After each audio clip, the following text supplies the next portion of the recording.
STEM Hub. Engineering concepts made simple. Thank you very much for joining us in today's session. So from where we stopped previously, where we talked about the basic concepts in engineering economics, in this particular course, we are going to be talking about the steps involved in decision making for an engineer. So for you to make a decision, you first identify what problem. Your problem might be to select a process, to know the cost of a project, anything. So you know your problem. So then you check your alternatives. Then when you know what your alternatives are, you check the cash flows. How much do I need to spend in 2028? How do I need to spend in 2030? And you know the amount, how much am I giving out, how much am I giving in? You estimate it. Then after estimation, you compare your options. All these alternatives, you compare.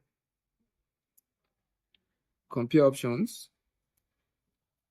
You can use different methods which are known. You can use rate of return. You can use the benefit cost ratio.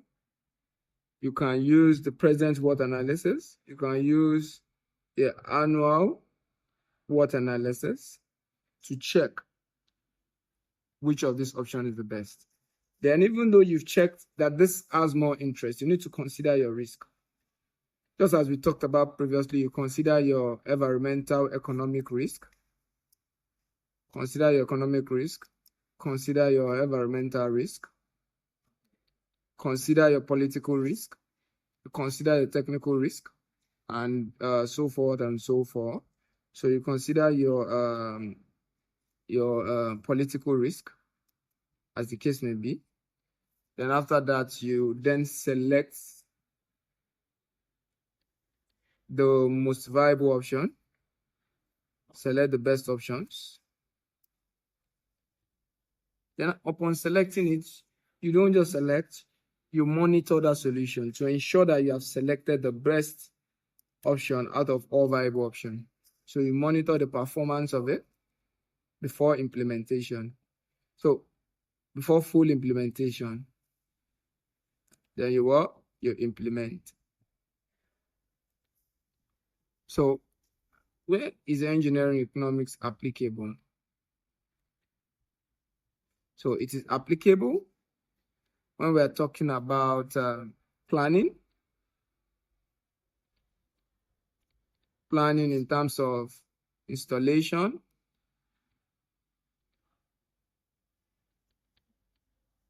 in terms of facility planning for, like, if you're a facility manager, it helps in terms of decision making to buy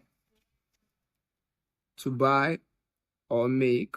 So are you producing, or you are a service firm? This helps in decision making for that.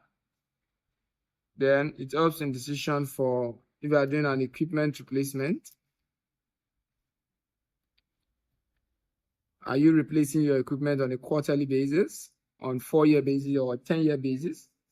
Then you look at the energy efficiency, because energy talks about money. So this energy efficiency, look at energy efficiency method. That's why we carry out energy audits in companies to be able to come about, to be able to effectively talk about what needs to be considered. Aside that, we look at infrastructural planning.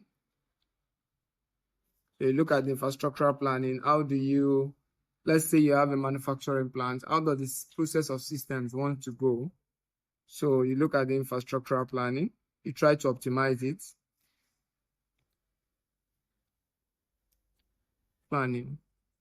So the essence of this, of all of engineering economics, basically for engineers, is to equip you with tools to make technically sound decision.